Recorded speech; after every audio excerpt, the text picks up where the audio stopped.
نحمده ونصلي ونسلم على رسوله الكريم اما بعد فاعوذ بالله من الشیطان الرجیم بسم اللہ الرحمن الرحیم لقد من اللہ علی المؤمنین صدق اللہ العظیم۔ سب سے پہلے درود و سلام جناب محمد رسول اللہ صلی اللہ علیہ وسلم پر درود پڑھیے۔ اللہم صلی علی سیدنا و مولانا محمد وعلی آل سیدنا و مولانا محمد وبارک وسلم وصلی علیہ۔ معزز سامعین، گزشتہ نشست میں ہم نے آپ کے سامنے پہلی بیعت عقبہ کو ذکر کیا تھا۔ آج کی نشست میں ہم آپ کے سامنے دوسری بیعت عقبہ کو بیان کریں گے۔ نبوت کے 13ویں سال حج کے موسم میں جون 622 عیسوی میں مدینہ کے 70 سے زیادہ مسلمان فریضہ حج کی ادائیگی کے لیے مکہ تشریف لائے۔ یہ اپنی قوم کے مشرک حاجیوں میں شامل ہو کر آئے تھے اور ابھی مدینہ ہی میں تھے یا مکہ کے راستے ہی میں تھے کہ آپس میں ایک دوسرے سے پوچھنے لگے کہ ہم کب تک نبی صلی اللہ علیہ وسلم کو یوں ہی مکہ کے پہاڑوں میں چکر کاٹتے، ٹھوکریں کھاتے اور خوف زدہ کیے جاتے چھوڑے رکھیں گے۔ پھر جب یہ مسلمان مکہ پہنچ گئے تو در پردہ نبی صلی اللہ علیہ وسلم کے ساتھ سلسلہ اور رابطہ شروع کیا اور آخر کار اس بات پر اتفاق ہو گیا کہ دونوں فریق ایام تشریق کے درمیانے دن یعنی 12 ذی الحج کو مینا میں جمرہ عقبہ کے پاس جو کاٹی ہے اسی میں جمع ہوں گے اور یہ اجتماع رات کی تاریخی میں بالکل خفیہ طریقے پر ہو۔ معزز سامعین، اب اس تاریخی اجتماع کے احوال انصار کے ایک قائد کی زبانی سنیں کہ یہی وہ اجتماع ہے جس نے اسلام بت پرستی کی جنگ میں رفتار زمانہ کا رخ موڑ دیا۔ حضرت کعب بن مالک رضی اللہ تعالیٰ عنہ فرماتے ہیں کہ ہم لوگ حج کے لیے نکلے۔ رسول اللہ صلی اللہ علیہ وسلم سے ایام تشریق کے درمیانی روز عقبہ میں ملاقات طے ہوئی اور بالآخر وہ رات آ گئی جس میں رسول اللہ صلی اللہ علیہ وسلم سے ملاقات طے تھی۔ ہمارے ساتھ ہمارے ایک معزز سردار عبداللہ بن حرام بھی تھے جو ابھی اسلام نہیں لائے تھے۔ ہم نے ان کو ساتھ لے لیا تھا، ورنہ ہمارے ساتھ ہماری قوم کے جو مشرکین تھے ہم ان سے اپنا سارا معاملہ خفیہ رکھتے تھے، مگر ہم نے عبداللہ بن حرام سے بات چیت کی اور کہا کہ اے ابو جابر، آپ ہمارے ایک معزز اور شریف سربراہ ہیں اور ہم آپ کو آپ کی موجودہ حالت سے نکالنا چاہتے ہیں تاکہ آپ کل کو آگ کا ایندھن نہ بن جائیں۔ اس کے بعد ہم نے انہیں اسلام کی دعوت دی اور بتلایا کہ آج عقبہ میں رسول اللہ صلی اللہ علیہ وسلم سے ہماری ملاقات طے ہے۔ انہوں نے اسلام قبول کر لیا اور ہمارے ساتھ عقبہ میں تشریف لے گئے اور نقیب بھی مقرر ہوئے۔ حضرت کعب رضی اللہ تعالیٰ عنہ واقعے کی تفصیلات بیان کرتے ہوئے فرماتے ہیں کہ ہم لوگ حسب دستور اس رات اپنی قوم کے ہمراہ اپنے ڈیروں میں سوئے، لیکن جب تہائی رات گزر گئی تو اپنے ڈیروں سے نکل کر نبی صلی اللہ علیہ وسلم کے ساتھ طے شدہ مقام پر جا پہنچے۔ ہم اس طرح چپکے قدموں سے نکلتے تھے جیسے چڑیا گھونسلوں سے سکڑ کر نکلتی ہے، یہاں تک کہ ہم سب عقبہ میں جمع ہو گئے۔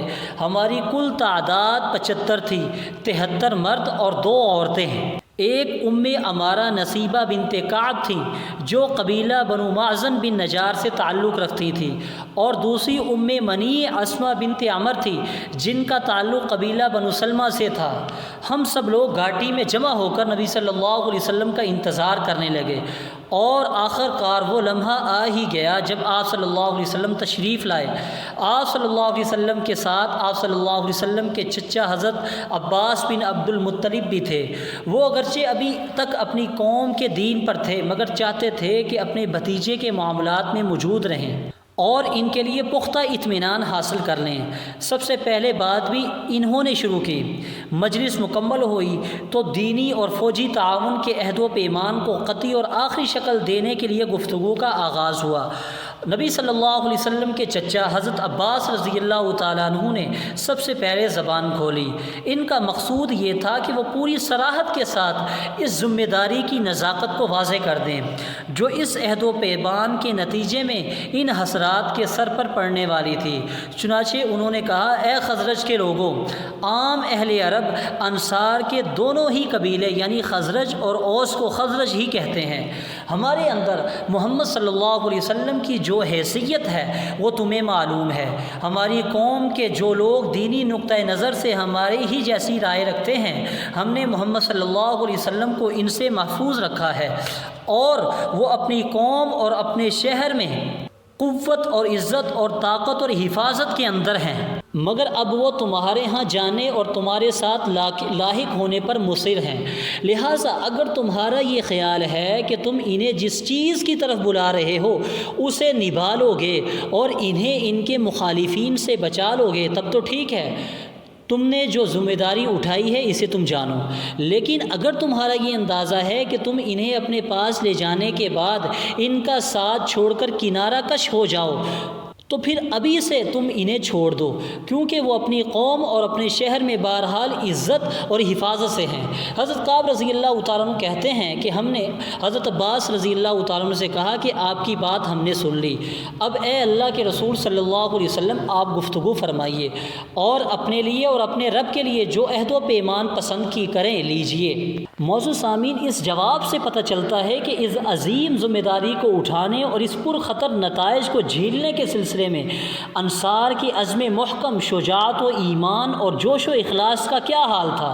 اس کے بعد نبی صلی اللہ علیہ وسلم نے گفتگو فرمائی۔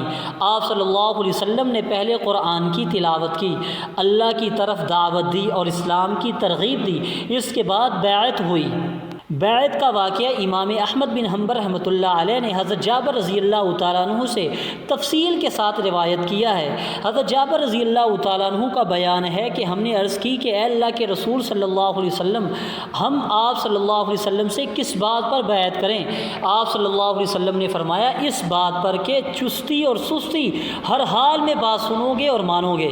نمبر 2، تنگی اور خوشحالی ہر حال میں مال خرچ کرو گے۔ نمبر 3، بھلائی کا حکم دو گے اور برائی سے روکو گے۔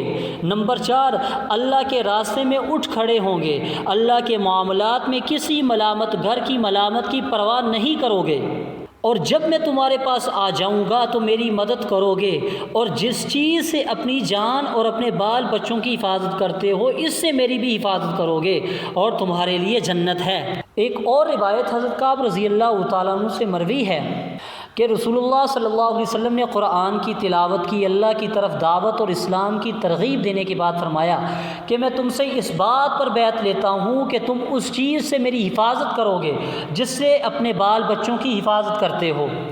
اس پر حضرت براء بن معرور رضی اللہ تعالیٰ عنہ نے آپ صلی اللہ علیہ وسلم کا ہاتھ پکڑا اور کہا، ہاں اس ذات کی قسم جس نے آپ صلی اللہ علیہ وسلم کو نبی برحق بنا کر بھیجا ہے، ہم یقیناً اس چیز سے آپ صلی اللہ علیہ وسلم کی حفاظت کریں گے جس سے اپنے بال بچوں کی حفاظت کرتے ہیں۔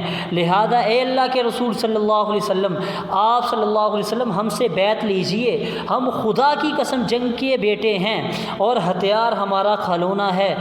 ہماری یہی روایت باپ دادا سے چلی آ رہی ہے۔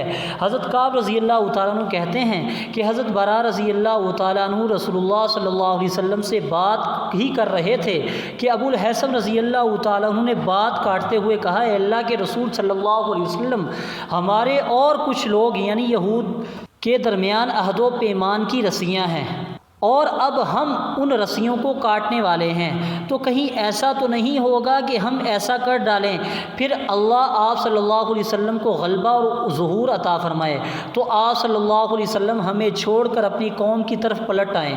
یہ سن کر رسول اللہ صلی اللہ علیہ وسلم نے تبسم فرمایا، پھر فرمایا، نہیں، بلکہ آپ لوگوں کا خون میرا خون ہے، آپ لوگوں کی بربادی میری بربادی ہے، میں آپ سے ہوں اور آپ مجھ سے ہیں، جس سے آپ جنگ کریں گے اس سے میں جنگ کروں گا، اور جس سے آپ صلح کریں گے اس سے میں صلح کروں گا۔ اس بیعت کا اگلا حصہ انشاءاللہ اگلی نشست میں بیان کریں گے۔ وآخر دعوانا الحمدللہ رب العالمین۔